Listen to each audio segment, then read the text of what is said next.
Welcome to another episode of Sips and Screams, where twin sister horror movie fanatics sip themed cocktails and discuss our favorites in the genre.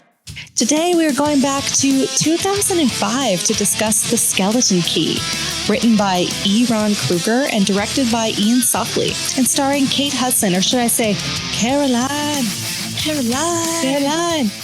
Peter Sarsgaard, Joy Bryant, and the late great Gina Rowland and John Hurt. Now, this movie takes us down to the Deep South and introduces us to some hoodoo, not to be mistaken for voodoo. No, more on that later. Not the same thing. Not the same. Yeah. It really warns us of the perils of, well, answering a newspaper ad for a job at someone's creepy house out in the middle of nowhere. It's got mystery, it's got horror, it's got betrayal. Oh, yes. And no, it does not have any mirrors. I'm Ashley, and joining me today, as always, is my twin sister, co-host extraordinaire, Allie. How are you? We've been wanting to do this one for a while. Yeah, this has been on my list, I think, since we started the podcast. So I'm very excited, Ash. It's kind of a hidden gem. Not a lot of people have seen it, I feel like. Is it a cult classic? Could we call it that? Would it classify? I do think it did well in the theaters, though, right? Yeah, I think by the time we're done, it's going to be a cult classic. Rewatching it was a joy. And yes, I do think it'll, age well. As always, you can follow us on YouTube, Instagram, TikTok. Our handle is at Sips and Screams Pod. Please like, rate, and subscribe. And you can also email us at sipsandscreams.podcast@gmail.com. And we're everywhere where you get your podcasts. And if you do listen, we would love it. We really would if you would leave us a rating and or a review. All right, it's that time of the night. Allie, what time is it? You got to do it? Yeah, it is killer cocktail time. Caroliiiine. Yeah, and it's Caroliiiine. It rhymes, right? Caroliiine's killer cocktail time. I think every time she says Caroliiiine, we're going to say that a lot in this podcast, everybody. Yeah. Okay. Yeah. If you watch this, when you watch it, let's make that a drinking game for everybody. When you watch this, movie, drink every time. Hammered. You would be on the floor 100%. Like Ben, crawling across the roof. Wanting to escape your own reality, your bad decisions. But let's get into it, Ash. Let's not digress anymore. No problem. The cocktail tonight. So it's not really a cocktail, but we are playing homage to a great scene in the movie when Caroliiiine and her friend Jill, smart Jill, can we call her that? She's supportive. No, she is smart. Later, I'll talk a little bit about some scenes that were cut that really kind of display that. So yeah. Okay. Yeah. She, they're out on the town on a New Orleans night and they are not drinking, hurricanes. They are not drinking Pim's Cup or other cocktails. They are drinking none other than Corona with a lime. Corona with a lime. Ash already I pre-limed. I have to do that. So I'm going to go ahead and pop the top on this one. Okay. I'm pretty sure that they're not screw top, right? I am popping it. You have to pop it. It's not screw top. It's not like a course. I know, but I didn't know, but I did. So, it's not like drink a lot of Corona. Yeah. They have Corona in the can now, but I got the bottles just for you, just for dramatic effect. Because it's fun to drink out of. I mean, it's better in the bottle, and then you plop that lime. Oh, my lime is juicy. Oh, wait. Yeah. You got to be careful when you put the lime in because the juice can really overwhelm you sometimes. I'm going to have my sip and tell early. I once ordered a Corona and, and they put Coronas always come with lime when you order them. And the guy he put the lime in, he pushed it in with his thumb and then hands it to me. And I'm like, well, I don't want it now. All the way in? Yeah, all the way in. And it was the last Corona. And he looked at me, I looked at him. We both were just kind of like, what do we do now? I don't know if I drank. He was I'm sorry I did that. Did he apologize to you? He looked shocked. He couldn't believe what he did. Yeah. He hands it to me. It was muscle memory at that point. He's like, I'm usually drinking these, not selling them. It was so weird. Yeah. And I don't know if I drank it. I was going to take a drink. Cheers. Corona with lime is the cocktail for Skeleton Key. This is the premier summer patio drink. Oh, yeah. I love it. And it's still basically summer. I live in Baltimore, for those of you listening know, and it is warm out there. It is basically still summer. This is incredibly refreshing. This is so refreshing. I live in perma summer, so it's refreshing all year round. Tampa, everyone. Wait, Ash, why is it Corona Light on your end? I got Corona regular. I will tell you the reason why. I went to go get these, and the Corona regulars were in a really weird box. Like, no, it wasn't location. Like I could see them clearly, but like, it wasn't something I could really lift readily. And the Corona lights were in something that had a better handle. That's all I can say about that. How many Corona lights did you get? It wasn't like a 6-pack. Did you get more than the 6-pack? I got a 6-pack. I got a 6-pack. Yeah, I don't. Are there different ways to have a 6-pack? Like, I've never seen that. I know. I don't even really, I'm not describing it right, but it was just like a flimsy cardboard thing. And I'm like, well, I can't carry this. Like in bottles too. Like that just seems dangerous. So I went with Corona Light. But you know what? Corona Light is delicious. So I really recommend it. I mulled it over. And they do a lot of Corona Light actually advertising in the movie. You've noticed that there's some product placement. So fair enough. But cheers, Ash. I'm excited to dig into this. And this is very refreshing. Let's go. We're going to NOLA. All right, it is that time again for Sips and Synopsis. Allie, why don't you take it away and tell us about the plot of The Skeleton Key? We're going back 20 years. 20 years to when Skeleton Key was out in theaters. I mean, I can't even believe it's been that long. Although when you rewatch it, you can tell it's a movie from 2005. Like, let's be honest. This is the one where I do feel like it's been 20 years. Cause like even Kate, like they look so young. I'm like, what? Yeah. Kate Hudson's like a 25 in it or something. I think they're 25 in this. Which is so old, right? Out. Yeah. So old. No, she even makes a statement in the movie, right? That she's 25, that she's young, that she has her whole life ahead of her. So, she can change her career. But so, it starts out very depressing. Kate Hudson plays Caroliiiine in the movie, is a hospice worker. And so she takes care of people effectively, when they're within their last days. Yeah. And so it starts right out where she's taking care of a man. He passes away. And she realizes that, no one was there with him, that he died alone, that she was kind of the only one with him.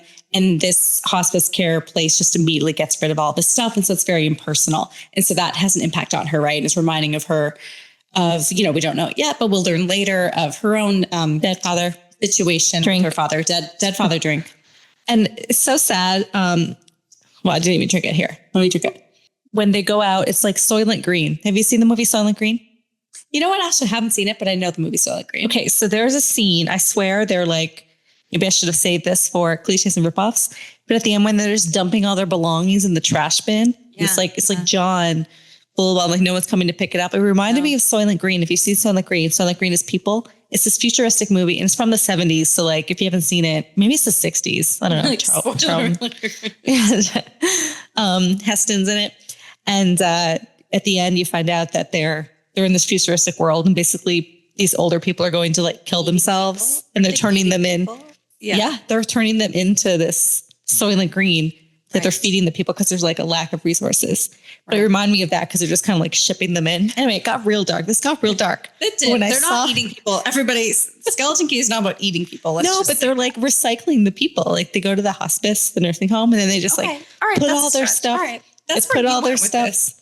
They put all their stuff in the thing, and then it's like moving on. And there was a lot of stuff in that garbage bin, right? So there were a lot of recent deaths, but anyway, let's move on. So Kate Hudson's character, Caroliiiine. So this affects her, right? That she sees all of this, that people are dying alone, that the hospice place doesn't really care. So she's looking for a career change. She, goes to those classified ads. Back then, 2005, again, she's not going online on Craigslist. I did wonder why she wasn't going on Craigslist or other places, but she's looking at a full-blown newspaper. I'll tell you why she's not going on Craigslist. So we need that. We need that cinematography of her like circling with the red marker. Like always red. It's always red marker, around and around that job that she's really interested in. Like that is the best scene. So that's why I'll. Okay, 100%. And everything's very old school. She's looking in a newspaper. She finds this hospice job. So it's out kind of in the swamps of like outside of New Orleans, and they're looking for someone to come and take care of someone at this house. And so, before she does this, she's out on the town with her friend Jill, Smart Jill. I'm calling her Smart Jill. She had a lot of smart things to say. They had a lovely time. They were at a New Orleans bar. They are drinking Coronas with limes. Yep. There is a brass band. They go dancing. It's amazing. And I will say, that hits, right? That is New Orleans. There's a lot of live music. It is a fun time. Yeah. So fun. I think they played homage very well to New Orleans in this movie. But she tells Jill she's going out. She's going to go interview for this job. It's like an hour away. So she drives on out there in a red Beetle. It's a Beetle. Yeah, it was like a Beetle. Yeah, she's driving out. I'm like, what in the Ted Bundy is happening here, right? Like she's in the red Beetle, not a beige Beetle or whatever he had. Okay, Ted Bundy had a beige Beetle. Okay. It's like beige or yellow. Yeah. Okay. That was like famous. Yeah. Okay. Yeah. So not a beige Beetle, a red one. She's driving out there. It's like an hour away from, downtown New Orleans, I guess French Quarter area. And so she's driving out. It's very rural. She stops along the way at a gas station. Mm-hmm. And is that not the creepiest gas station ever? Like there was nothing else on the road. There was this random old gas station. She's got to get some gas. I guess she did not fill up. Yeah, like it's an hour. So it's an hour drive and you don't. It's an hour drive and she did not fill up. So she has to go and stop and get gas. Made. Yeah, they were.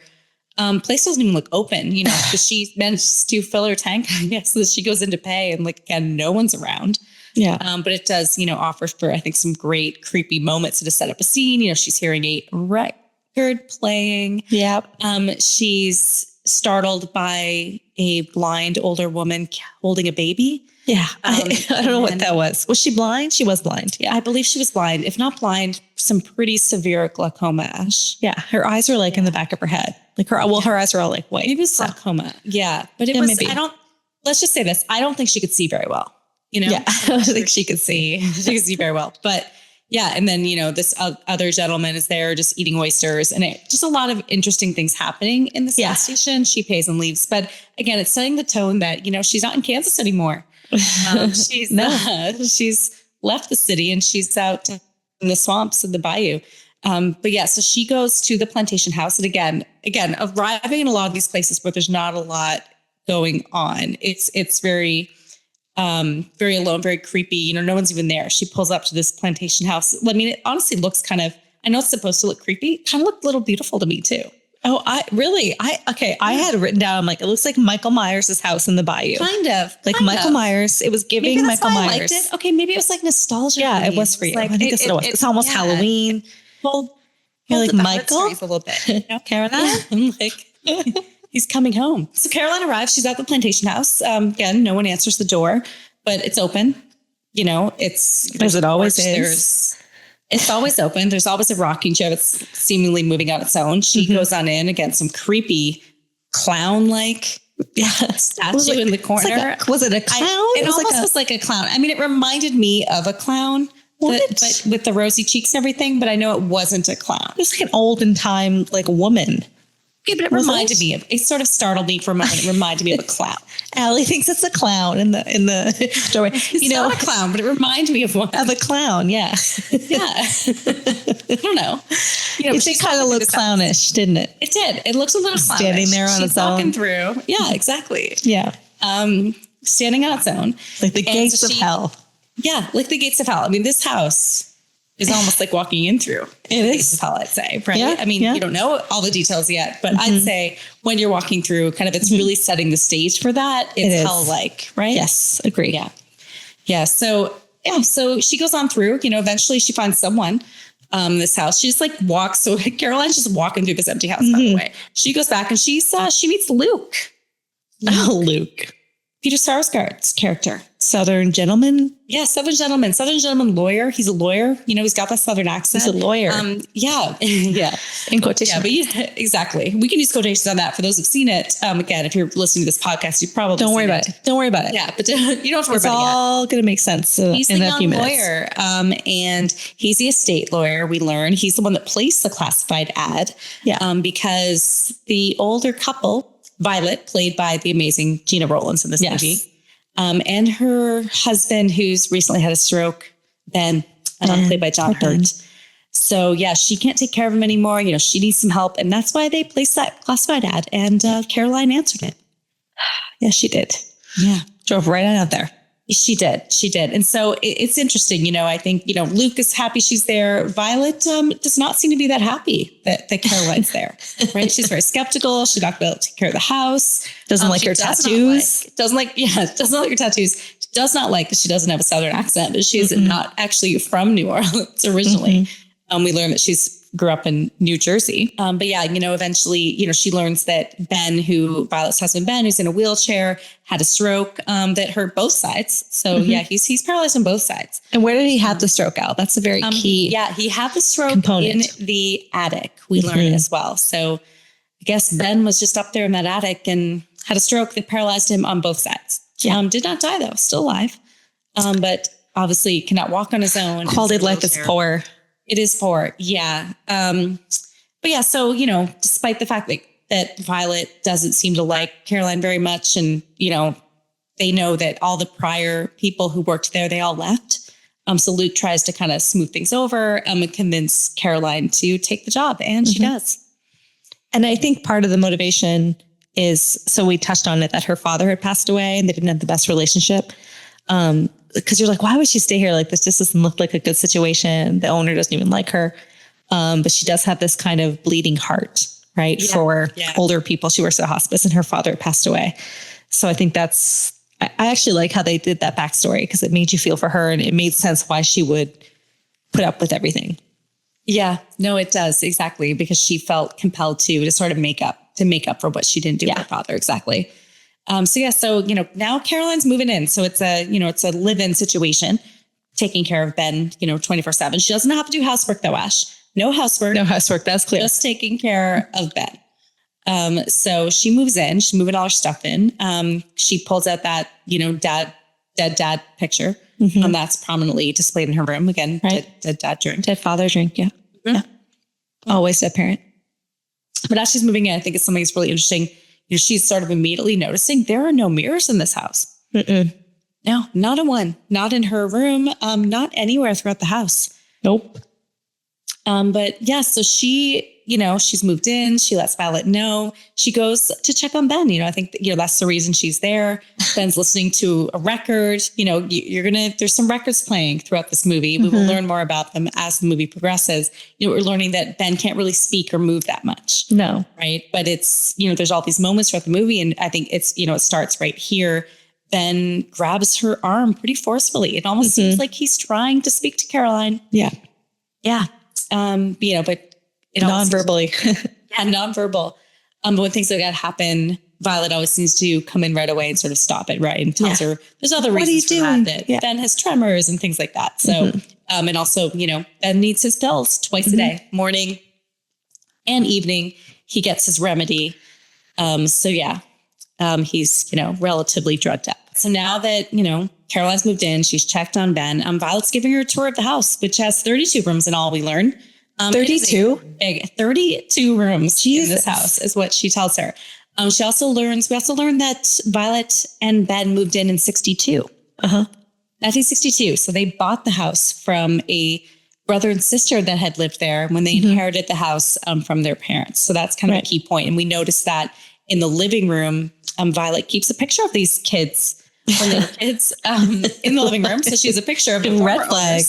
Yeah. And Caroline, picks up on that. She's like, you keep a picture of them? Do you have a picture in your house of the former owners? No, I do not. Like hanged prominently in your living room wall? You had a bathroom mirror message for your prior. Oh, that's true. Yeah, that's true. So that's a version. They were a part of it. And I met them before and they were actually lovely. So, Yeah. These kids, and there's this picture, and this is sort of that, obviously a foreshadowing moment, something happens at the beginning, but Caroliine picks up that picture and there's another picture behind it. She sees a picture of not just those children, but with some older people with them as well. And we'll get more into that later. But yeah, so Violet's taking her around again, all these rooms in the house. And she gives her, so it's very on the nose. I will say the name of this movie, there's a specific reason for it. And at the very beginning of the movie, when Violet's giving her the tour, she also hands over the other skeleton key to Caroline. Yeah. And it unlocks all of the rooms, all of the doors in the house. So Violet has one, Caroline now has one as well. All right. So, Caroline's getting used to being there. I think it's the next day, maybe a couple of days later, but they're out in the garden. She's planting a bunch of flowers. Caroline's job is to take care of Ben, but Violet actually asks her to go on up to the attic and get some of the flower seeds that she is storing there. Yeah. See? Go up to the attic. She is. So she's going up there. So She gets her to go up. So Caroline heads on up to the creepy attic again, like just getting up there, right? In this old house. It's very creepy. She goes up. She obviously sees the flower seeds, but she also hears something banging on a door that's up there in that attic. Mm-hmm. Right. So, she sees it too. Yeah. She sees it moving. So this door in the attic is moving. It's like shaking. Mm-hmm. So she goes over there. She uses that skeleton key that she has to try to open it, but it does not open. Mm-mm. So it seems like that skeleton key does not open every door in the house. Yeah. Skeleton key, my ass. Yeah. Skeleton key. Yeah. Love that. But she, eventually goes on back down to Violet, lets her know about this room, right? That it didn't open it. And then the attic, and Violet's sort of brushing the attic off, right? There's nothing of interest up there. So it's one of Caroline's first nights in the house, and she's awakened to some rattling. She hears it. It wakes her up, right? She's like, where is that coming from? She goes in, she sees that Ben is not in his bed, and the window is open, and she realizes that Ben crawled out. Yeah, so he's not paralyzed. I mean, Ben can move. He crawled out of his bedroom window and is now when the half-life of his medication is subsiding. He can move. Able to move. He can move. Wait, where was he? He was on the roof, right? He's on the roof. It was like a tin roof too, right? It was raining, and you can hear him moving across sort of this like tin roof. Yeah. And so she wakes Violet up. Obviously, she's freaking out. They eventually do get Ben back to bed. But Caroline also finds that on the bed sheet of Ben's bed, he has written "help me" on the sheet. So this is, one of many clues that, things are not as they seem. I'm sorry, like Ben needs some help, but I don't know. The 75-year-old gentleman who is paralyzed is trying to leave and leaves a help me sign. Like, get him out of there. Like she's really gullible at this point. Like Violet's just like, don't worry about it. He doesn't know what's happening.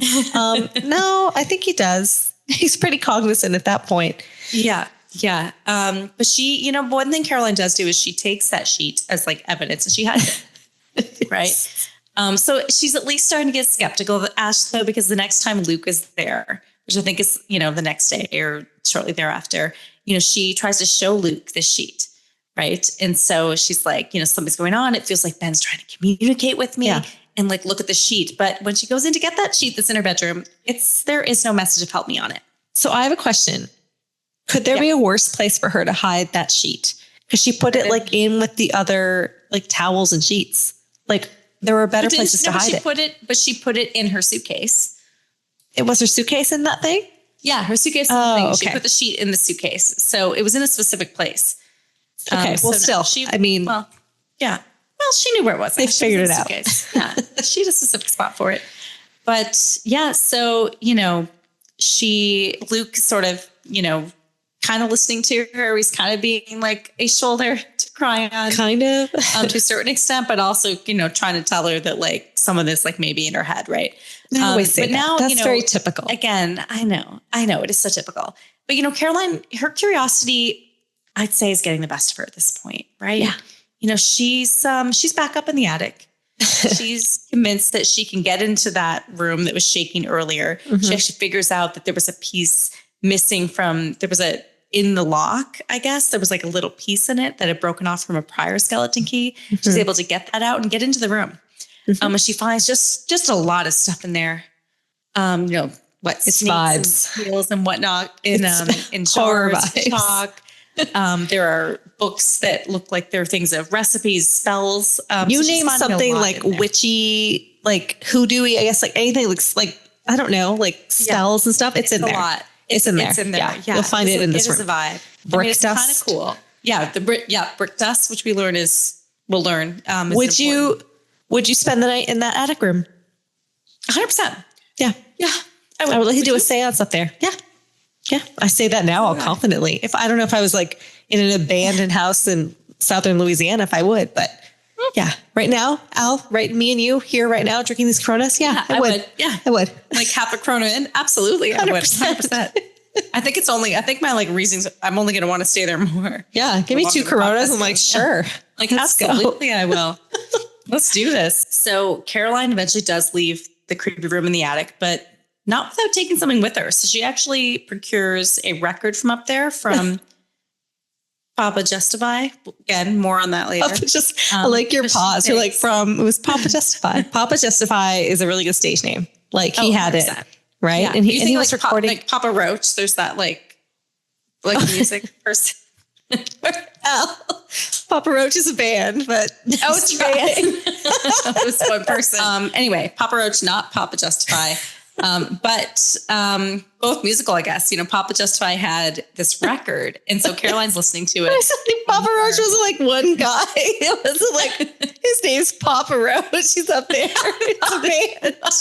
I can't. What kind of music? I thought it was like one person. It's like rock, like hard rock. I don't know. I don't know who you're thinking of, but it sure as hell is not Papa Roach.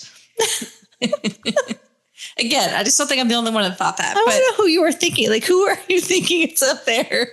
Everyone I don't know. Papa's a person. Papa Roach. It's not like one guy. Oh, I didn't know that, Ash. Now I do. All right. Now I do. Anyway, back to Papa Justify. Caroline's listening to this record, which, I mean, it's great. It sounds like there's some chanting going on. I wouldn't call it necessarily music, but it's rhythmic. It's pretty, it's rhythmic. It's pretty creepy. Caroline's listening to the Papa Justify record, right? It's great. Her roommate Jill walks in, and this is when we learn about hoodoo for the first time, actually. So I actually think we need to address something though. Okay. So you said, all right. So you said like she moved in. So like, was she going home on the weekends? Because she goes back to her apartment. Yeah, she goes home. I mean, she even makes a statement when she's going out there to Jill. She's like, I'll be back like every week. Every week, I believe she goes back every week. She didn't like give up her apartment. Yeah. Again, it's only an hour away, right? Mm-hmm. You could get there on a full tank, like tank gas. I don't think you'd necessarily need to stop and like fill back up again. No, but you wouldn't have that encounter with the woman. So yeah, exactly. And that was needed. So, but we learn about hoodoo. So hoodoo, very different from voodoo. Don't get it mixed up. Don't get it mixed up. It is not religious. It is more American folk magic. And, there's a lot of people around New Orleans who are into it. Mm-hmm. Yeah. I mean, it's Jill good times. Yeah, it is. It is. And so, it's more spells, more magic. And you more herbs, and like, I don't know, plants and stuff. Chickens. Chicken feet. It's great. Yeah. So back to the house. And I think this is a really great scene because it sort of just, happens out of nowhere. And Violet's kind of just walking around the house, like doing her regular chores and cleaning. And she just freaks out when she sees that there are now mirrors up in the house. So Caroline found all those mirrors up in the attic. She brought one down to her room and she has now placed a few in the house. And Violet is not happy about it. Mm-mm. Yeah, she's not happy about that. No mirrors. So she scolds. Yeah, no mirrors. She scolds Caroline about that. But, at this point, Caroline really wants to know more about the house. So she's like really pressing Violet to learn more, about the house's history. And so Caroline and Violet are out in the garden and fantastic scene. The dramatic effect of Violet telling Caroline about the history of the house as she's like, lights up a cigarette and tells her about it. It's like so absolutely amazing. It's like a play. It is like a play. So we learned that decades earlier, right, this house, it belonged to this wealthy banker and his family. So this husband and wife and their two young children. And they had Black servants, Papa Justify and Mama Cecile. So they're coming back into play. And those were the people who were in the picture that we saw earlier with the children. And so apparently they practice hoodoo. And so their goal was, to protect the innocent and to harm the not so innocent people. Right. And so, the banker and his wife, they're having a big party one night, very Great Gatsby style. I'd say. Yeah, very. And the Papa Justify, Mom Cecile were watching the children. But at some point, no one had seen the children and they go looking for them and they can't Let's find go them. see the children. Yeah, which is weird. Some weird game of hide and seek, like going to see the children. It's very weird scene. Kind of weird. Yeah, but they make their way up into the attic when they can't find the children. And they see what looks like some sort of ritual happening with the children in a circle and Papa Justify and Mama Cecile kind of surrounding them. And I mean, it's a horrifying scene at this point, right? They take Papa Justify and Mama Cecile out to the trees in the front yard and they hang them. All right. So there's a lynching and it is horrifying. They kill them, right? And the children are still alive. And the children are watching from the window as this happens. They're watching it all this happen. So they see it all happen. So Violet's telling Caroliine all this, and she's saying that, this house has never been the same. Like this, there's something wrong with the house. And that basically ghosts are haunting this house. Right. Right. So maybe it's Papa Justin, Mom Cecile, like it's other ghosts. And so that's the reason why they don't have any mirrors up, she tells her. It's not just because they don't want to see themselves as they age, but also because if you look in those mirrors, you can see these ghosts, Papa Justin and Mom Cecile in them. So that is the reasoning that she gives Caroliine in her very dramatic story. Could you like live without mirrors in your house, do you think? I think I could, Ash. Yeah, I've thought about this. Yeah. Like watching it, I'm like, could I? Like, I guess I would just do my makeup just by memory. You know what I mean? But I only have a couple mirrors in my house, but it's still I wouldn't even need like makeup. I think I could. I mean, we're used to cell phones. I guess if you didn't, that's true. That's true. Today, you just use your phone. That's true. But yeah, and I think, it's interesting, right? She's telling the story and she's using all this, but a lot of it too is sort of a guilt trip on Caroliine. She's like, and now that you won't stay, and all the others left. And so again, I think in a lot of the conversations that Violet has with Caroliine, she's certainly manipulating her. Absolutely. She is good at her craft. Oh, she is. An example of that. So Caroline's, taking care of Ben, bath time, tubby time, if you will. Tubby time for Ben. Tubby time for Ben. And Caroliine gets something in her eye. She gets out her little pocket mirror and she's, something's clicking. She's like, is that what did it? Is it the ghosts in the mirror that hurt Ben is why he's, having paralyzed and having the stroke like he is? Yeah. So she takes out that little pocket mirror and she kind of puts it in front of Ben and Ben freaks out. Right. Clutches his chest. He's freaking out by this. So, that's sort of convincing Caroliine at this time that, oh, you see the ghosts in the mirror too. Yeah, exactly. Yeah. You see them. This is real. Yeah. I'm starting to believe. Yeah, exactly. And so she's like, okay, like he believes that there's ghosts in this mirror. He believes that ghosts did this to him. Yeah. So, she's not taking that. She's going to a hoodoo store. Yeah. So she makes her way to a hoodoo store and she asks them about spells, right? Is there any, and she learns that hoodoo, you have to believe it and then it works on you, right? So it doesn't work for those that don't believe. She learns about the brick dust that you can lay down to prevent if anyone wants to cause you harm, they aren't able to cross it. She learns about various different spells, but she takes, she goes to this store, she takes a bunch of things and she's convinced that she can go back and do this spell on Ben and convince him that he's not harmed, that he's not paralyzed, that he's not been hurt by these ghosts. So she goes, she learns this very quickly. She does. The procedure, she's like a novice and she can do this spell now. Yeah. She has this book and she has her little herbs and her candle and everything. She's doing it. Yeah. But effectively it works, right? So she locks herself in bed in the room.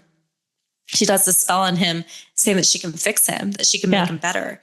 And after it's done, Ben's able to speak. Right. So he's able to say her name, Caroliine, Caroline, that enunciation. Yeah.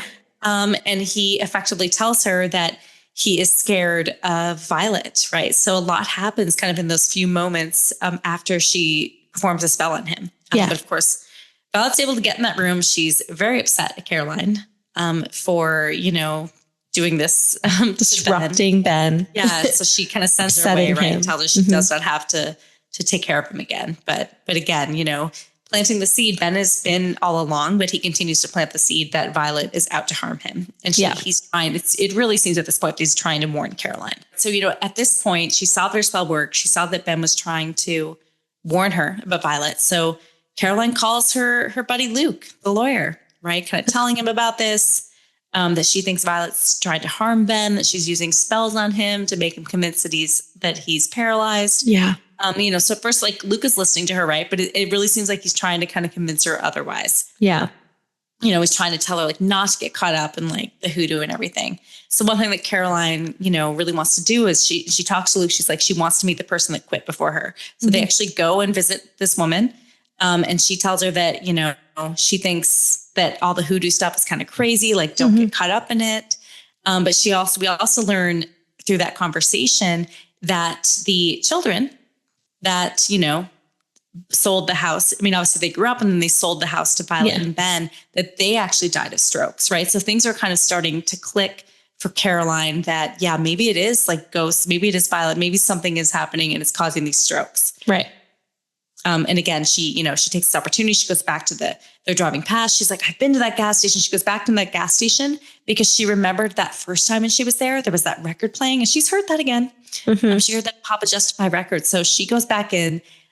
We again meet that fantastic character, the woman with glaucoma or blind, the older woman. But she asks her, right, if she knows about the Papa Justify record. And clearly this woman knows what she's talking about. And she said, have you ever heard of the Conjure of Sacrifice album? Because I have it. This seems to startle the woman. Yeah. And dude's like at the studio making this Conjure Sacrifice album. He's got an LP. Everybody, it's like an hour long. We learned that the Conjure of Sacrifice keeps you from dying by sacrificing and taking the years that someone else has left. Right. So you sacrifice someone, you take their years, and that's what that means. I mean, which is incredibly creepy, right? But we're starting to learn that Papa Justify, maybe not a good guy. Maybe not a good person. They're like peeling off the layers of this onion. Like at this point, if you haven't figured it out, like, how? The first time I watched it, I don't think I'd figured it out at this point. I really don't think, and you don't know all of it because even on rewatch, you have to like, okay, wait, what? And you have to kind of play it again and again and again. And the thing I love about this movie is that they don't tell you everything. Like they don't give you a ton of exposition, right? So it is like that onion. They don't. It's good. Like you're figuring out along with the characters. It's awesome. Yeah. Yeah. No. Yeah. Absolutely. But after everything she's learned, the fact that the former worker thinks that Violet put a spell on Ben, the fact that there's these Papa Justify albums about sacrificing someone, Caroliiiine at this point is convinced that Violet's trying to hurt Ben. Right. So she tells Luke, she's like, I'm going to save him like tonight. Like I have to go and like do this now. Yeah. It's happening now or it's not happening. Yeah, exactly. So she goes back to the house. Violet's like prepping a dinner or something. Violet's in the kitchen chopping up a chicken. Yeah, she's just chopping up a chicken, like a full blown chicken with like feathers and everything. She's in there doing she's this, like getting making dinner, the feathers, and like I'm making you something special, Caroliiiine. Yeah, Caroliiiine. So they sit down and have dinner. And Caroliiiine, she's like one step ahead of Violet. She manages to drug her tea, right? When she gets up. So, yeah. But how does she drug the tea? It's very intricate. A lot of things have happened to make her, she doesn't drug her tea out. I actually need to correct or like clarify a little bit. She drugged the sugar cubes, right? She typically puts them in her tea. Yeah. But then Violet does not take the sugar cubes. So when Violet gets up to go do something, she just pours it directly in the tea. Yeah, exactly. Yeah. But she was able to do so with like a needle, to inject a syringe. Yeah. She was trying to inject it into the sugar cubes. But she was way too obvious. She's like, oh, you don't want your tea? Like she's like forcing her to like put sugar in her tea. Yeah, she was. But you know what? It worked, right? Violet passes out and Caroliiiine takes that opportunity to get Ben out of the house. So she goes and gets Ben, gets him in her car, right? And they start to drive away, but unfortunately there's a gate and it is locked. Yeah. Yeah. And so what do? You ram that like thing. At this point, like coming after them, right? Like Violet, I guess, woke up. She's coming after them with like a gun. Caroliiiine realized she can't get Ben out of there. So she hides Ben in the shed, hides him in the shed and puts just a tarp over him. So I have questions about this. Yeah. Ben's in the shed. She puts the thing over him. Like, wouldn't he suffocate? The guy can't move. You know what, Ash? I don't know. I mean, it's not like hermetically sealed. I know, but you put like a blanket over someone and they can't move to get, like, you could like choke on it. So I thought that wasn't the best. And she's like a hospice nurse. Yeah. So like, is she bad at her job? I think so. I don't think that's fair, Ash. There's like an older woman with like a shotgun coming after her. Okay. And it's rainy. She's trying to do what she can. This is Pamela Voorhees all over again, though. You couldn't take the 75-year-old woman. You're 25. She's goddamn resilient. I'll say that. 50. You got 50 years on her. I think you could take her. Like, why is she scared of her? I don't know. I don't buy it. Yeah, I still think she could take her, like, because she's slower. Terrifying. She's got like a stare. She's she's a little scary. Pamela Voorhees was slow walking with what does she have? Like a machete, like an axe. And I still think she could have taken. Okay, I'd be more scared of Pamela Voorhees than this woman, than Violet. I think we should ask listeners: Pamela Voorhees versus Violet. Like, who's scarier? Yeah. And who do you think you could take? Yeah. Because I could take both of them. I feel pretty confident. But this woman's quite a bit older than Pamela Voorhees. She is. Hence why I think she could take her. Okay, you digress. Your argument is falling apart. Let's close this out, shall we? Ben's under a tarp in the shed. Is he alive? We don't know. Can he breathe? Can he not breathe? We don't know. We don't know. He may be having trouble breathing. Violet's coming after Caroline with a shotgun. And Caroline's only way out is to get in a rowboat and go through the swamps aimlessly. Yeah. She gets in a rowboat. She goes through the swamps. I mean, does she even know where she's going? It doesn't even show us. It looks like, yes, she does. It's it looks lit like she's somehow. sort of disoriented. It is lit. Somehow. It's almost magical. It's a little mystical. I gotta say, like, it's kind of beautiful. Kind of but nice. she makes her way to Luke's house again. I don't know how she gets there. Somehow she rows herself to downtown. The parallels. Okay, I'm sorry, and I know it's cliches and ripoffs, but the parallels between her and Alice, like rowing away from the Friday the 13th house in this house, are like immaculate. If only we had like Jason jump up. Yeah, I mean, it's amazing. Yeah. But she makes it out unscathed. She gets to Luke's house. She's like freaking out, telling him like what just happened, that Violet's coming after her. They have to get Ben. And she learns that Luke is not who he said he was. Well, and she discovers like basically Cliff's notes for lawyers. Yeah. On Luke's test. It's like how to act like a lawyer. Yeah. And like Luke, he had a wife or something, or a significant other? There's like a picture of him with a woman. Yeah. Yeah. And we see there's a ring that she had seen in the attic earlier. So yeah, Luke, not who he said he was, and attacks her. So chokes her, right? Gets her, knocks her out, I guess, and then takes her back to the house. But the other big point is that she opened up the drawer and she found this skeleton key. The skeleton key was in there? Yeah. Oh, okay. The other skeleton key. Also. Okay. The ring, but the other one was like the skeleton key with the piece. With the piece off. Oh, right. Okay, yeah. With the piece off. Yeah. So that was the one that was in the piece. We're coming all for full circle here. It's great.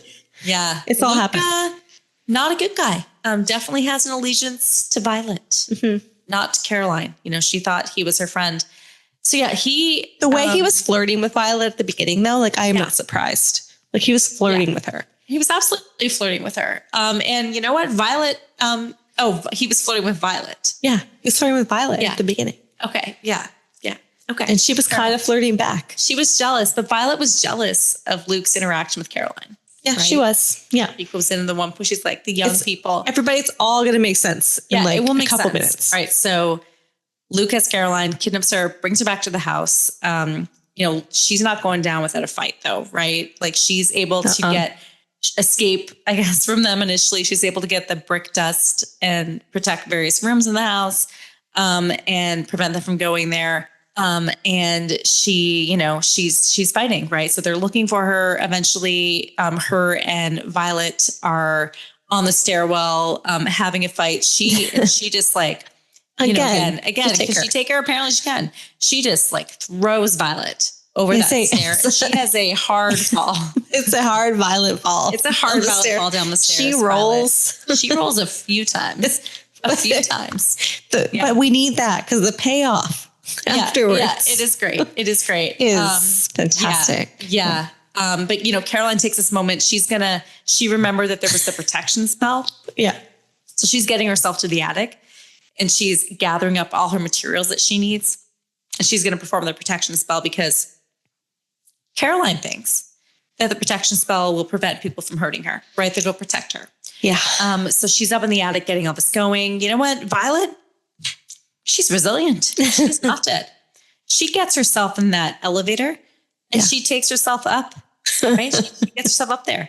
But it's the scene, like the cinematography, it's from above Caroline. And watching her. Yeah. Caroline. And she's like taking the chairlift, the elevator thing, like up the stairs. It's so good. It's like, very good.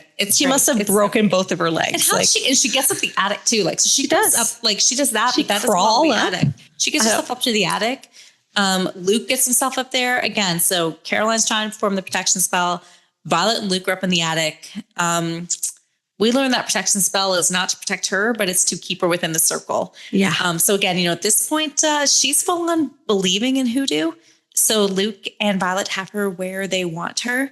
And they are going to perform the conjure of sacrifice on her. Yeah. Right. So they bring in a mirror. A lot of things are happening, performing this conjure of sacrifice. She's trying to state at this point that she doesn't believe, but I mean, all of her actions before then are really stating that she does believe. Yeah.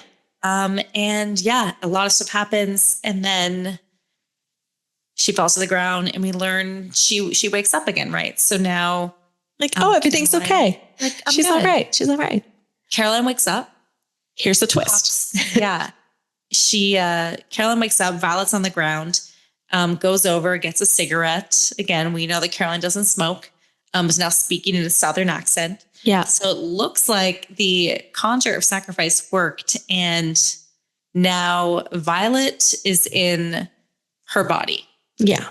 Yeah. Difficult to explain. But effectively, you know, what we learn is that Papa Justify and Mama Cecile, they performed the conjure of sacrifice all those years ago and took the lives that those children had left, right? So it was actually the children in their bodies that were hung outside of the plantation house. Yeah. And Papa Justify and Mama Cecile lived in those siblings' bodies up until 62. And then when those new people bought the house, Violet and Ben, they took their bodies, right? Yeah. And then they lived until present day. And then they took the original Luke's body, and now poor Caroline's body. Yeah. So the cycle's continuing. Keep switching bodies. Papa Justify, Mama Cecile is still alive in these younger Luke and Caroline's bodies. And there's such a good quote too. Cause when she, comes to whatever, Caroline, which is really Violet in Caroline's body. And she's like, it's harder and harder every time. It's harder to make them believe. Right. So their whole MO is based on these people that they're trying to inhabit their bodies, believe in hoodoo so that they can perform the sacrifice. If they didn't believe, right. Not all of them believe. So it's really interesting. And it's kind of like the 5 before then didn't, right? Yeah. And so, they have to kind of plant these seeds to make them believe. But at the end of it, you know, the saddest scene is when, you know, they're taking away the bodies, like Ben's body, who was really Ben's Luke, body. right? The lawyer. Yeah. And then Caroline's, in Violet's body, they're taking them away and they're both have had these strokes, right? Like these things that happen to them, traumatizing things, and they're just taking them away. And like, you know, they're just going to be deemed incapacitated. Like they have dementia at the hospice, and like, who would know that more than Caroline, right? Cause she worked there. So it's like a sad ending. No, it is a sad ending. So we don't get a happy ending. No. Papa Justify, Mama Cecile live on. You know, they've left the house to Caroline, and so they're just going to keep living there. Yeah.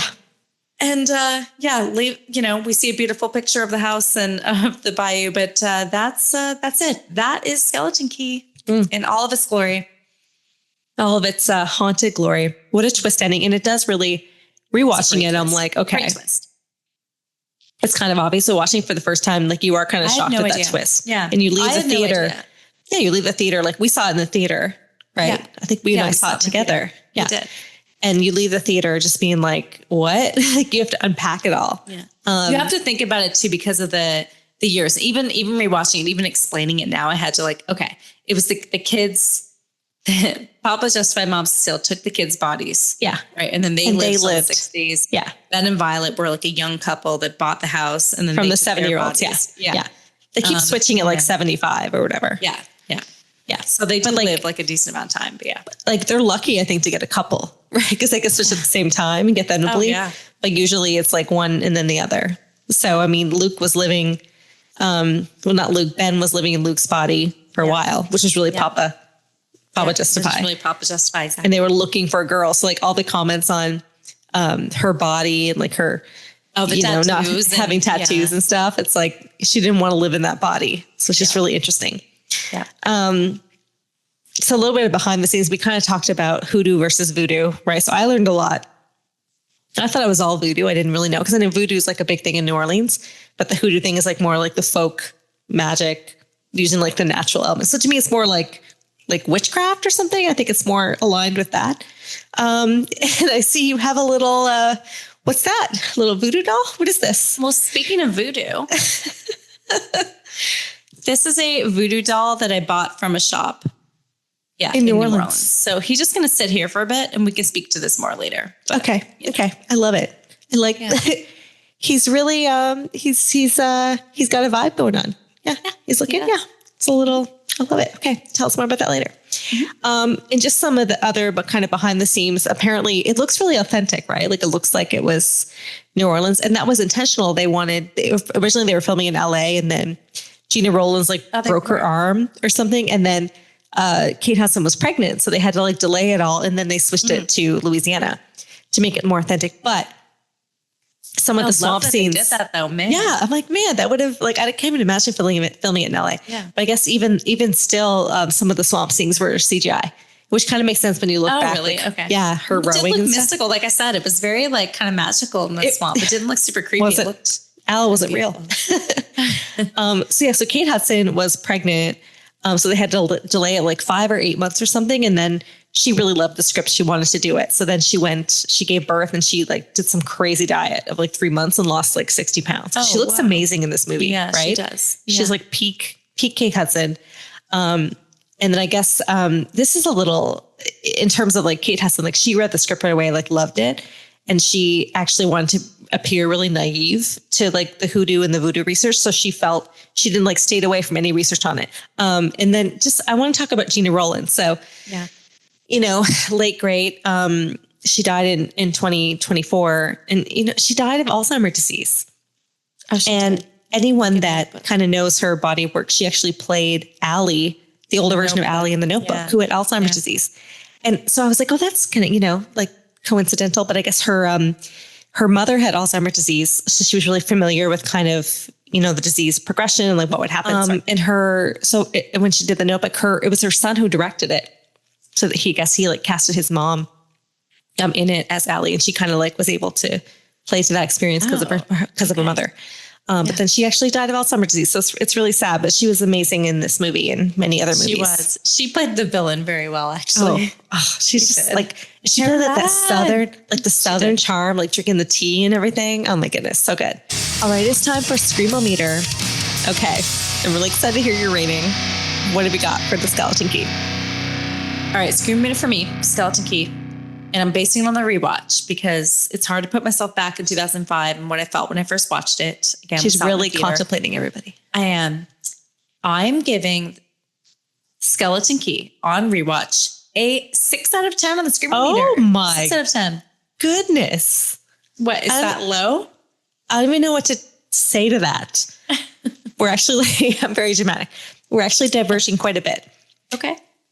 Because I remember thinking in 2005, it was like really scary, and like rewatching it, I was not scared. I was more intrigued by the interesting John Grisham-ness, like mystery of it. Okay, wait, I literally like, spoiler alert, but for later for cliches and purposes, I said it felt like a John Grisham novel. It felt exactly like a John. I'm like, did John Grisham write this? I had to look it up, and I'm like, was this a John Grisham novel? No, he didn't. I said the same thing. Everything about it, like the Southern, like lawyers and everything. You're it felt like John Grisham. 6.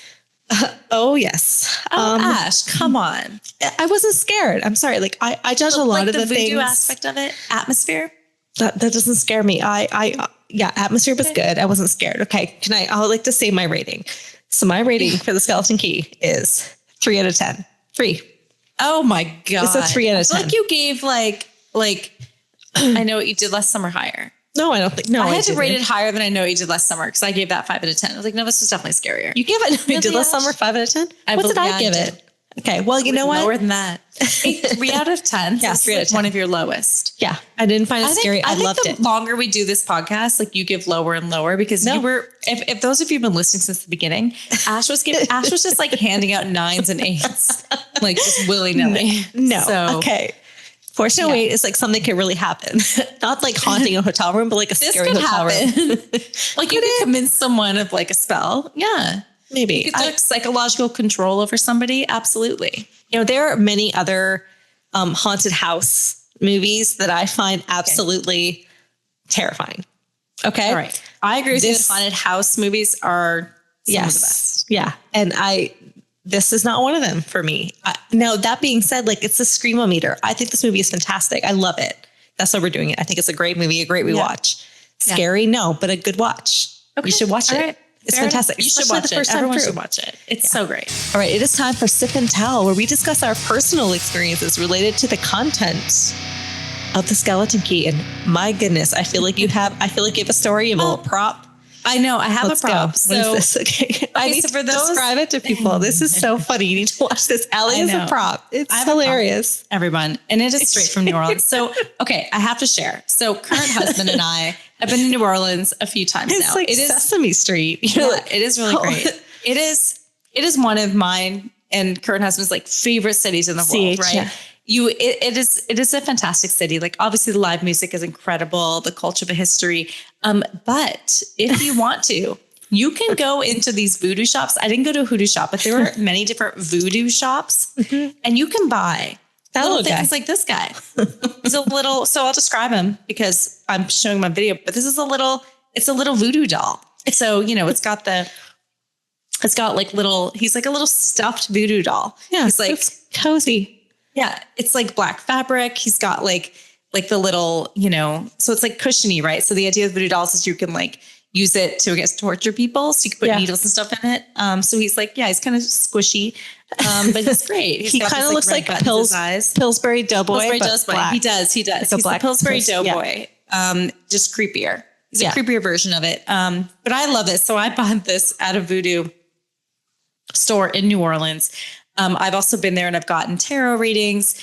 It is incredibly fun. Like if you were into that, like go to New Orleans. It's really cool. Like you can walk down Bourbon Street at night and they're, apart from like obviously the drinking and everything that happens on Bourbon, there's also, you can do live tarot readings on the street, which is very cool. So you just, when you're in that city, you kind of feel it, right? You feel the history. There's a lot of these like different shops where you do it. So for me, when I watch Skeleton Key, I'm like, oh yeah, like that rings true for me. Like there is a lot of belief and things like that there. Yeah. I've even met people, here in Baltimore, someone who used to live there who claims that, like who believes in all this stuff too. Right. And so I think the belief part is huge for that. Right. And even if you've ever gotten a tarot reading done before, like it's all about you believing in it and they'll play off of that. Right. So that's a big part of it. So I think that was incredibly accurate, I thought, in the movie. I mean, I think these people are really talented as well, right? Because they're reading like your visual cues, your behavioral cues, right? So that's actually a talent to be able to learn that. Wait, I have a question. I have so many questions about the little voodoo doll you have there, but like, is it just like a random voodoo doll? Do they like assign it to like, she keeps holding it out. It's hilarious. It's like red eyes. Do they assign it like a person? Like, how do you know if you want to inflict harm on someone, like how does that work? Do you like curse it? Recently, have you felt like some pain in your like left shoulder, Ash? Yeah, I have actually. No, I'm not kidding. I've had some pain in my left shoulder. I would not make this you. Ash, they didn't get into it. I bought it from the store and perhaps this was a novelty thing. They didn't really get into it, how you assign it a person and then torture them with it. So I can't speak to that, Ash. I feel like that's really pertinent information. I haven't used it. I more liked it for the, not yet. Again, stay tuned, everybody. I'll let you know. She displays it prominently on her like mantle. Yeah. Like this guy moved like all the way from, current husband and I moved cross country last year and this guy moved with us. You know what? I was taking this with us. Does he have a name? Like, no, I haven't named him. He's nameless. Okay. Yeah. Yeah. But nameless, but like Caroliiiine. Adorable. Yeah. Caroliiiine. Caro. Maybe it is Caroliiiine. I don't know. So that is fantastic. My sip and tell is super lame. It's about skeleton keys. So I've had some skeleton keys. You've had skeleton keys? What do you mean? I've had skeleton keys to like my work where I can open every single door. Is it that heavy? Does it look like that though? Like, I hope so. No, it doesn't look like old school like that. It's just a regular key. And here's the kicker. Here's the scariest thing about a skeleton key. And I was told this recently. I lost my skeleton key and I thought it was just a key to my office. And I was like, I lost it. Like, what do I do? And they're like, oh, you better find it. If you don't find it, we have to change all the locks in the entire building. So like 20 rooms because it's a skeleton key. What? Because it's a skeleton key. So here's the thing that they don't tell you about skeleton keys. Like they are very valuable. And if you lose the skeleton key, like if it's just your office, they would change your door. Do if you lose a skeleton key. Yeah. I would have been like huge doo-doo, huge voodoo, if you will. Huge doo-doo. Hoodoo, huge voodoo. So that's my sip and tell. Like skeleton keys seem fun. like They just seem fun. Yeah, but if you lose that skeleton key, they had a backup. So they actually had a backup of the skeleton key. It's going to cost you more ways than one. Because if someone finds the skeleton key, they can just get into like every door. You have to know what door to unlock though. Like you have to know what building. Yeah, fair enough. Yeah, but every door in this building would be able to be unlocked. Now, happy ending. I found the key. I found the skeleton key Where at like was the it? bottom of my purse. Bottom of my purse. Isn't that always where it is? Always. I was freaking out there for a moment. I was like, what? And they're like, yeah, you have to, keep better track of that. So that's my sip and tell, skeleton keys. Well, I have a lot of experience. Yeah, that's a great story. Luckily, like in this day and age, a lot of things are key cards and you can just, cancel the access to that. So we're trying to get away from that, I guess. No. Some of the security, but I like old school skeleton keys still. Old school skeleton keys. That's where it's at. Okay, it is time for sips and scares. What were the scariest parts of the skeleton key? Apparently, you gave it a 6. So you must have I expect 10 scariest parts. So you go 10, first. But you know me. There isn't 10. I think one good scary part in a movie that sticks with you can get you to a 6. But did it give you nightmares? Like that's my barometer. I don't think I had nightmares, but I don't think I need to have nightmares to give it a 6. Like maybe to give it a 9 or a 10. Yeah, 100%. Okay. But I have a few.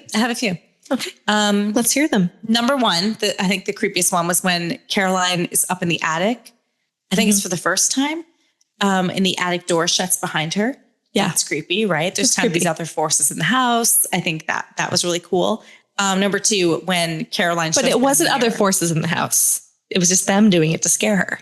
Fine. Okay. But at that point, you don't know that. Sure. Okay. Number 2, when Ben's taking his tubby and Caroline shows him the mirror. Yeah. I'm tying it back to creep, everybody. For those of you who've watched our creep episode, if you have not, please take a listen. You will learn all about tubbies and why you don't want to know about them, actually. You'll never look at a bathtub the same. No. It's not like What Lies Beneath. This is it's a different scene. Oh, that's a good bathtub one. We should do that one. Yeah. That is a good one. Yeah. But yeah, and she shows him that mirror and he freaks out. I love that because the tension building up to that was amazing. Yeah. Number 3, glaucoma woman holding the baby. Yeah. That was quite startling. She comes out of nowhere, like a back room. Where was she? She does. You weren't, you knew something was going to happen, but you didn't necessarily know. Yeah. Yeah, that was great. And I think another one just in general in that room when she's conjuring up, getting ready for the spell. I think the atmosphere that was created was very well done. Yeah. And then number 5, this is not necessarily I think you're 4. horror, I think this is number 4. Well, I think I was saying the atmosphere of the room. Okay, that was 4. Okay, this is 5. Got it. That was 4. Yeah, that's 4. This is 5. Okay. I think just in general, Violet violently chopping up that chicken was and they just kept showing it and the sounds and they really zoomed in and just they kept showing her chopping it. I think that was horrifying. So that's up there as well for me. But I think the atmosphere in this movie grants it a 6. I thought that when she was chopping it up, something's going to happen with the chicken feet or something, because they kept alluding to that, right? That they could have some kind of spell. Making dinner. She used that? I don't think she did. She was literally just making some soup or whatever, some gumbo, right? She was just making some gumbo. But did she poison her? I've had gumbo. Gumbo's delicious. Gumbo is the best. I lived in Missouri, which is not the South, but they have a lot of Southern influence, and the gumbo there was amazing. You wouldn't think it. It was so good. Okay. All right. We have some scares there. I have a couple. Number 1 for me. The scariest thing about this movie was the ageism. It is palpable from the very first scene. It is palpable. The way they talk about older adults. I found it, I'm an aging researcher. I do aging research. I found it very kind of disturbing and scary. And I'm no one really wants to be talked about like that. And they were saying 25 was old. But old shouldn't be something that's synonymous with bad, right? She said 25 was young. I thought she was saying 25 was young. No, I think she was I'm 25. It was kind of seen in a negative connotation. Okay. But anyway, ageism. It's interesting because it was made in 2005. I wonder if today it probably wouldn't have that same. No, this could not get made. Yeah, today for sure. Yeah. I thought when when she asked him who he's afraid of, that was actually scary. And he points at Violet. Oh, that was good. That was good. Because you're like, what's going on? When the first time through, you're like, this is crazy. You didn't mention this. Okay. So this was the scariest part for me. The nightmare scene? Yes. When Caroliiiine has a nightmare and her mouth is sewn shut like the little voodoo doll. It was like a little voodoo doll. Yeah. They had her dressed up like a voodoo doll in the nightmare. I know. I didn't mention that, but you're right. That was scary. And that was scary and very kind of reminiscent of Ouija. What's with the mouths being sewn shut? Like that is like a recurring theme in these movies. It is. But I think in this one, at least it was because it was supposed to be voodoo doll type stuff, right? Yeah. I believe. I think it was like when she was starting to believe, right? Yeah. Like, so she was dreaming of voodoo dolls and stuff. And then I thought the scariest part, and like, I remember the first time we saw this movie, the scariest part for me and on rewatch was the whole sequence at the end, when she's in the circle.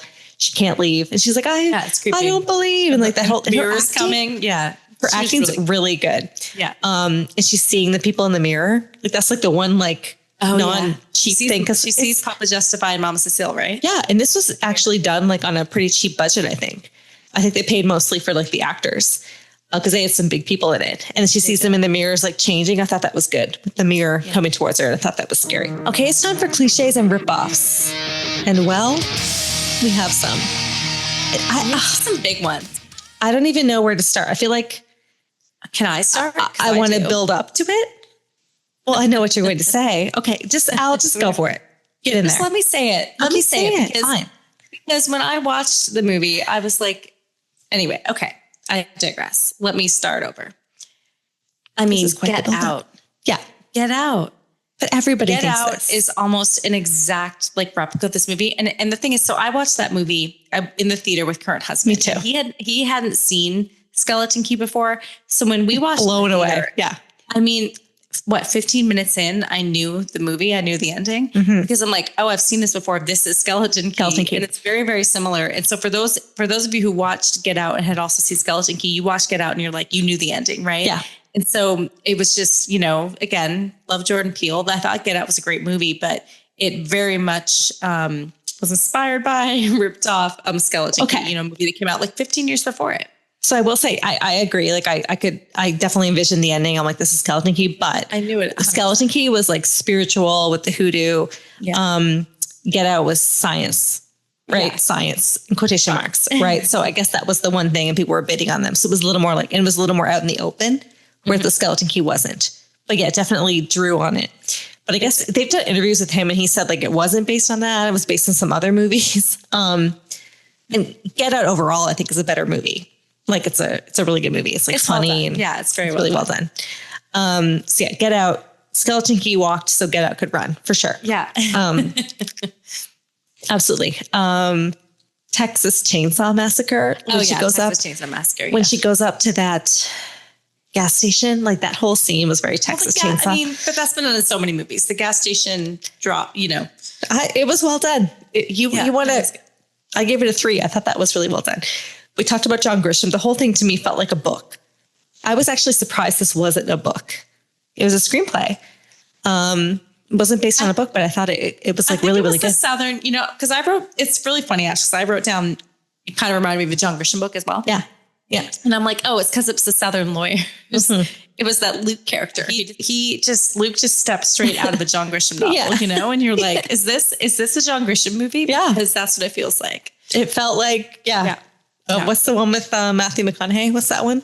Time to Kill. It just felt like a Time to Kill the whole time. It really I digress. I would be remiss if I didn't say mirrors, right? So mirrors, there was an abundance of mirrors in the Kiefer Sutherland movie. There was a complete lack of mirrors in this movie. Some mirrors. Yeah. And then I have, all right, Big, right? So in Big, it's the opposite. He goes from little to big and exchanges his body for like an older man. And then this one, it's the opposite. They're older and they like do some sacrifice and exchange it. Okay, let's go there. Freaky Friday. But those are there you go. I didn't have that written down, Ash. I didn't. But okay, fair enough. It's if we're going there, let's talk about attics. What's the most iconic attic scene? The most iconic attic scene. Like someone alone up in an attic. Because I'm trying to learn about it. Yeah. Someone being alone up in an attic, the most iconic one from a Christmas horror movie. Vacation. Nope. No, not a horror movie. Who wins? Okay, Chevy Chase, Griswold Chevy Chase. up in the attic watching Christmas movies, videos with or Caroliiiine, the dish gloves.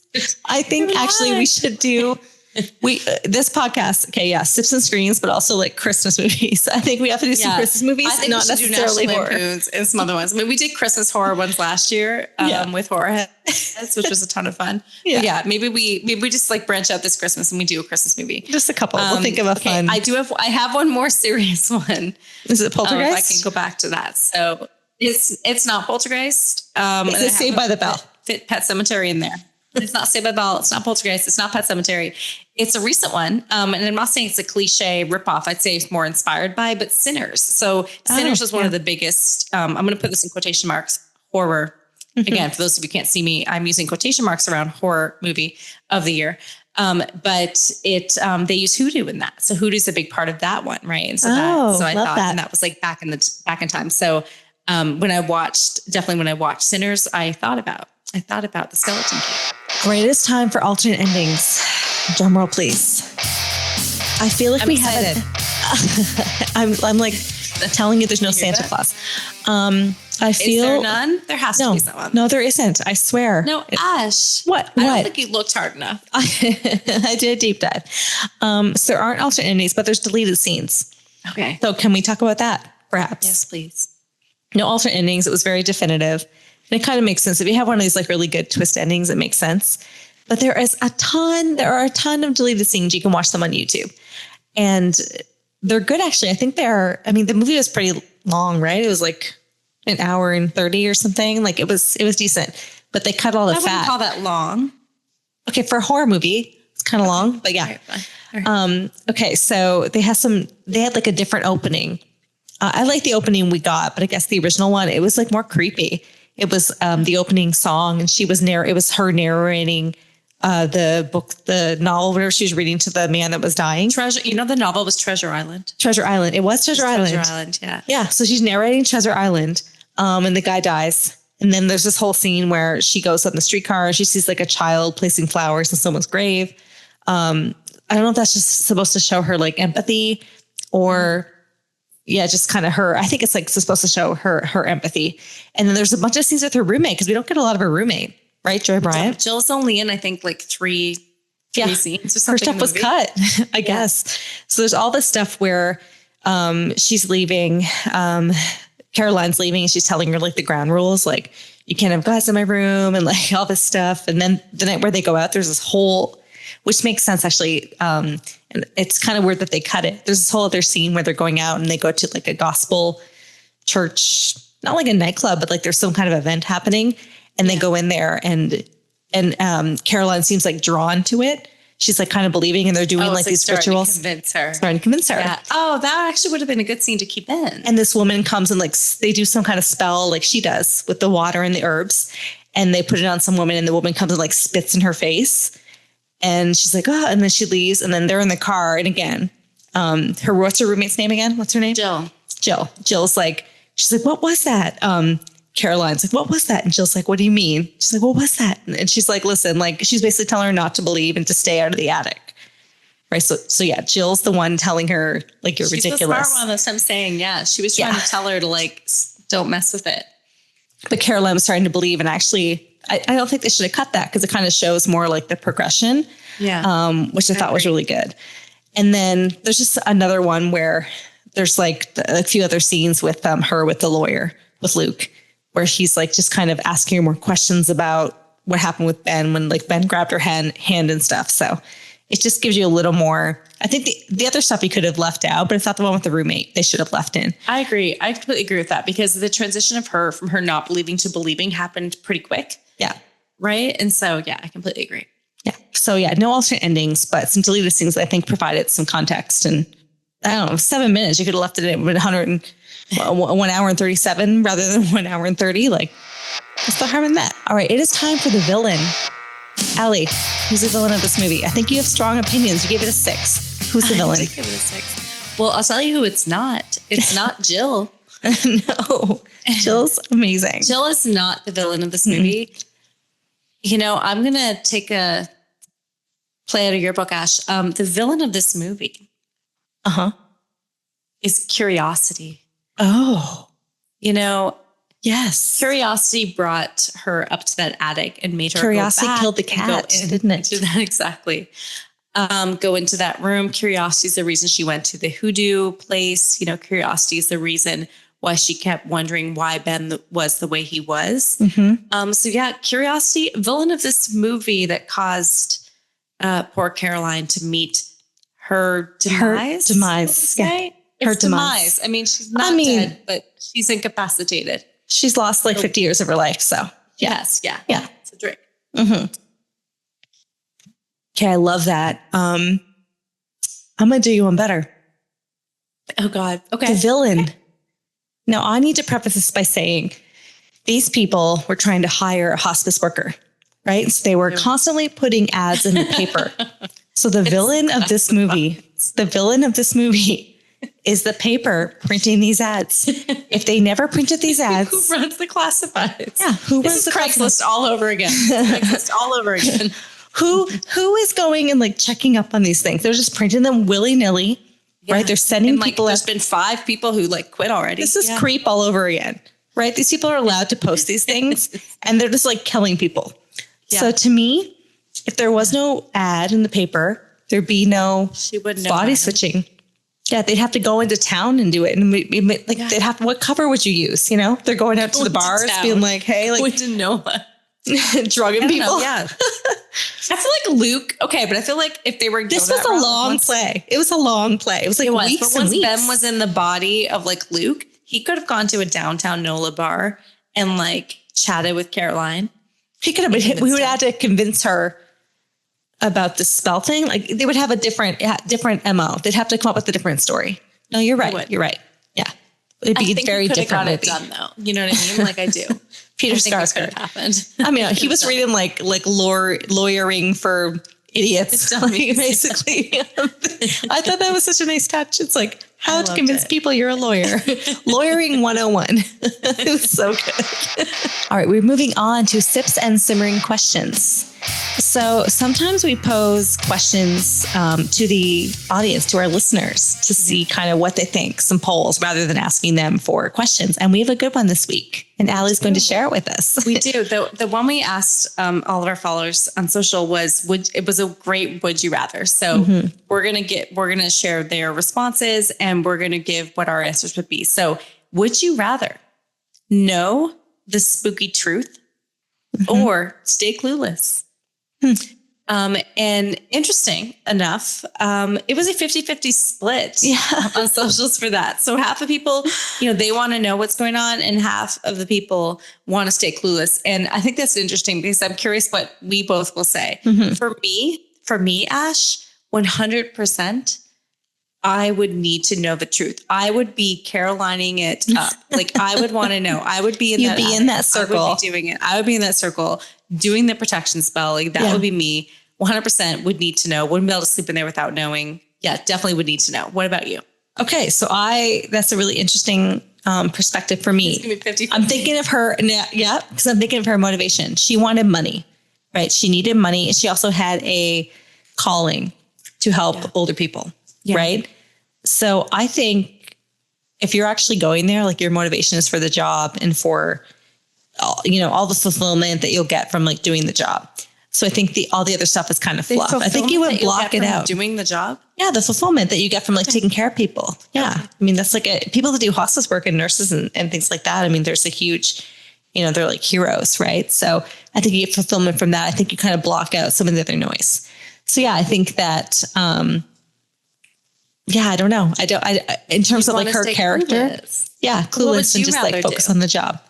I mean, I have curiosity and I'd want to like know, I think, but like I'm just thinking more of like who she was. And I think that you might kind of have your eye on the prize rather than like kind of knowing and be distracted by it.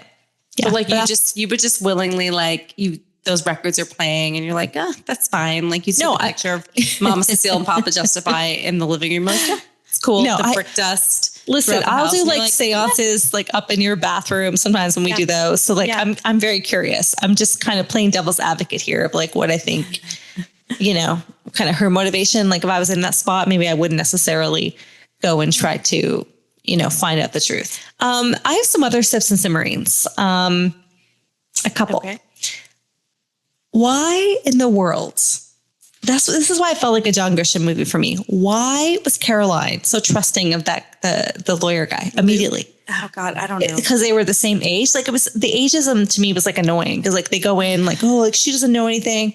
She has like dementia or whatever. And he does. And he comes in like why the hell is this guy here? Like, what is he doing? Like an estate lawyer's hanging out all the time. Yeah. He placed the classified ad, right? And he was kind of like buttering her up when she first got there. So I think, well, what was his role? Like, what did he get out of this? I think maybe he got paid when she died, like with the will of the estate or something. Like, I don't know. Maybe that's what. Then wouldn't she want him not to be taken care of? So they would like, it doesn't make any sense to me. Fair enough. Okay. Yeah. You make a good point. I don't know, Ash. I do know that he's the one that convinced Violet to hire her. So yeah, I hear you though. Yeah. I thought that was so strange. And then here's my other question. Okay. So they're constantly like switching bodies, right? And not constantly, like 3 times. 3 times. Well, every 50 years they're switching bodies. Okay. Is it cheating when they're not like in the same like generation or like, are not in the same bodies? Like they're the same soul, I guess, in the same mind. But like, is it cheating? Because like she gets jealous when he's like eyeing up Violet or eyeing up Caroliiiine. There's a lot to unpack there because when you think about it, Papa Justified and Mama Cecile took the bodies of siblings and then, and then those siblings lived together for several decades. Yeah. Yeah. And, and they were adults in the children's we don't have bodies. to get into it. It's just very weird. We don't have to get into it. Okay. So there's children, like there's, lots of issues there, ethical things. But they're adults like in the movie, right? So it's like Kate Hudson, the Luke character, the lawyer, and then like Violet's way older. So when she goes into Caroliine's body, is that cheating? They're the same personality. You know what I mean? Like it's just kind of like an ethical. I don't think it is. Yeah, I think once they're both in their new bodies. If their bodies are like of age, like it's kind of weird. That's true. No, it's interesting. Yeah, because they always do because why couldn't it's a gray area? As you get older, like you're kind of like you're ailing, right? So like you're not as like. Yeah, you still have as many years left. I don't know. Their love lived on, Ash. But there's like movies where they do that, where like someone like goes back in time and they're in like I don't want to talk about it. It's like so weird. It's hard to. It's a little tough to unpack. But I don't think it's cheating, Ash. I don't think it is. I think they're doing a lot of things that are odd. I don't think that like you have to consider it being. And at that point, you're like 2 times removed, right? Yeah, so at that point, exactly. That's why you don't have the mirrors. Exactly. Not having the mirrors makes more sense now. But then it's, mirrors is like a one way, right? You're looking at them. They're looking at you. Like, I don't know what to do. He still loved her. Luke was still hanging around. He was flirting with 75-year-old Violet. So I'm like, I don't know, love persists. Well, that's going to do it for Sips and Screams episode 22, The Skeleton Key. Thank you so much for joining us and listening today. Join us next time as we sip on more themed cocktails and or beer and discuss the good, the bad, and the truly terrifying of our favorite horror movies. Cheers. Cheers.